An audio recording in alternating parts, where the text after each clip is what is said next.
Bulletin లో breaking news అందుతోంది. జగ్గి వాసుదేవ్ ఆశ్రమంలో 6 అదృశ్యమైనట్టుగా తెలుస్తోంది. మద్రాస్ హైకోర్టుకు తమిళనాడు పోలీసులు నివేదించారు. అలాగే కోయంబత్తూరులోని ఇషా ఫౌండేషన్ లో 2016 నుంచి 6 భక్తులు అదృశ్యమైనట్టు హైకోర్టుకు పోలీసులు తెలిపారు.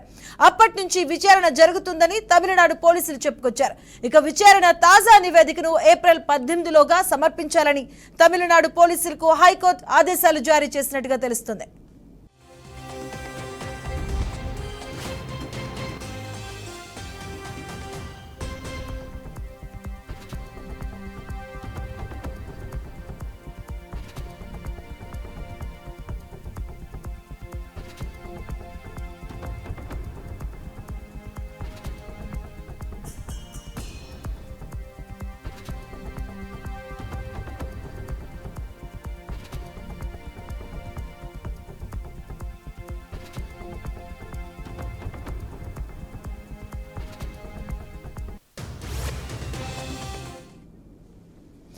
జగ్గి వాసుదేవ్ ఆశ్రమంలో 6 భక్తుల అదృశ్యానికి సంబంధించి 2016 నుంచి కూడా ఈ కేసు నడుస్తుంది. 6 భక్తులు అదృశ్యమైనట్లు హైకోర్టులో పోలీసులు తెలియజేయడం జరిగింది. అప్పటి నుంచి విచారణ జరుగుతూనే ఉంది ఈ కేసుకు సంబంధించి.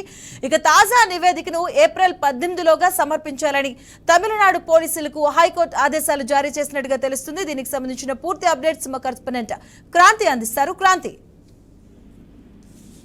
రైట్ మధు, ప్రస్తుతానికి అయితే ఏదైతే జగ్గి వాసుదేవ్ ఆశ్రమంలో 6 అదృశ్యమైన విషయం మాత్రం మద్రాస్ హైకోర్టులో మాత్రం సంచలనం తీస్తుంది అని చెప్పుకోవచ్చు.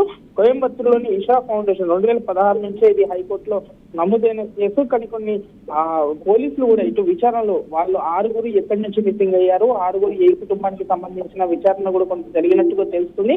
అయితే దీనిపైన పూర్తి వివరణ కూడా హైకోర్టు ఇప్పటికే పోలీసులకు కూడా ఆదేశాలు జారీ చేయడం జరిగింది. ఈ 6 ఎవరు, ఏ కుటుంబానికి సంబంధించిన వాళ్ళు, ఎలా మిస్ అయ్యారనే కోణంలో కూడా వీళ్ళపైన త్వరలోనే వెల్లడించాలి, దీనిపైన పిటిషన్ కూడా దాఖలు చేయాలని కూడా మాత్రం పోలీసులకు ఆదేశం ఇవ్వడం జరిగిందని చెప్పుకోవచ్చు Madhu. Right, thank you Kranti.